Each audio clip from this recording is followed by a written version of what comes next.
ഈ പിണറായി സർക്കാർ അധികാരത്തിൽ വന്ന ശേഷം ശബരിമല വന്ന മാറ്റങ്ങൾ എന്തൊക്കെയാണ്? ഒരു ദിവസം 1 ലക്ഷം പേർക്ക് മേലെ ശബരിമല വരാൻ പറ്റുമോ? ഇത്തവണ 2 ലക്ഷം പേര് വന്നു. വെർച്വൽ പോലും ബുക്ക് ചെയ്യാതെ കയറി വന്നു. എന്ത് ചെയ്യാൻ പറ്റും? അങ്ങനെ ക്യൂ പോലും ചെയ്യാതെ അവർ വന്നത്, ബുക്ക് ചെയ്യാതെ വന്നത് അയ്യപ്പ സംഗമത്തിന്റെ പശ്ചാത്തലത്തിൽ അവിടെ ഉണ്ടായ അധിക ശ്രദ്ധയുടെ ഭാഗമായിട്ടാണ്. ഇതാണ് ഞങ്ങളുടെ വാദം. മനസ്സിലായില്ല. അവർക്ക് സുഗമ ദർശനം നടത്തി തിരിച്ചുപോയവരാണ് ബഹുഭൂരിപക്ഷവും. അല്ലല്ല, ഈ അയ്യപ്പ സംഗമം കൊണ്ട് എന്ത് മാറ്റം ശബരിമല ഉണ്ടായെന്നാണ് ബഹുഭൂരിപക്ഷവും. ദൈവമേ, മൂർഖനെയാണല്ലോ ചവിട്ടിയത്. അതെ, ശബരിമലയിൽ അയ്യപ്പ സംഗമം നടത്തിക്കൊണ്ട് ഒരു ആഗോള തീർത്ഥാടന കേന്ദ്രമായി കേരള സർക്കാർ ഇതിനെ വളർത്താൻ ശ്രമിക്കുന്നു. ആ നിലയിൽ വളരെ ശ്രദ്ധയുണ്ടായ ഒരു കേന്ദ്രം, അവിടേക്ക് ഒരു രാഷ്ട്രപതി വന്നു, അതിന്റെ ഭാഗമായി വളരെ ശ്രദ്ധയുണ്ടായ ഒരു കേന്ദ്രം, ആ കേന്ദ്രത്തിലേക്ക് ഈ സാഹചര്യങ്ങളുടെ പശ്ചാത്തലത്തിൽ വളരെ പെട്ടെന്ന് എത്തണം എന്ന ആഗ്രഹം ജനങ്ങൾ. താങ്കളും തമാശ പറയാതെ ഇത് കേട്ടിട്ട് തോന്നുള്ളൂ കേട്ടോ. ഇവൻ പൊട്ടനാണ് മുതലാളി.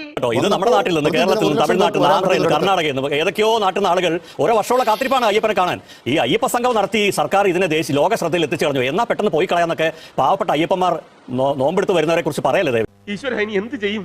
ഞാൻ പറഞ്ഞ പോയിന്റ്, ശബരിമല അയ്യപ്പ സംഘം എന്ന് പറയുന്നത് അവിടെ നടക്കുമ്പോൾ കൂടുതൽ ശ്രദ്ധ ശബരിമലയിലേക്ക് എത്തി. അതിന്റെ ഭാഗമായി ആരാധിക്കുന്ന ആളുകൾക്ക് അവിടേക്ക് വരണമെന്ന ആഗ്രഹം മനസ്സിലുണ്ടാവാം. അവർ അതൊരു അവസരമായി കണ്ട് വളരെ വേഗം വരാൻ ശ്രമിച്ചു എന്നാണ് ഞങ്ങളുടെ ധാരണ. ആ ധാരണ നിങ്ങൾക്കില്ലെങ്കിൽ നിങ്ങൾ നിങ്ങളുടെ ധാരണയായിട്ട് ജീവിക്കുക.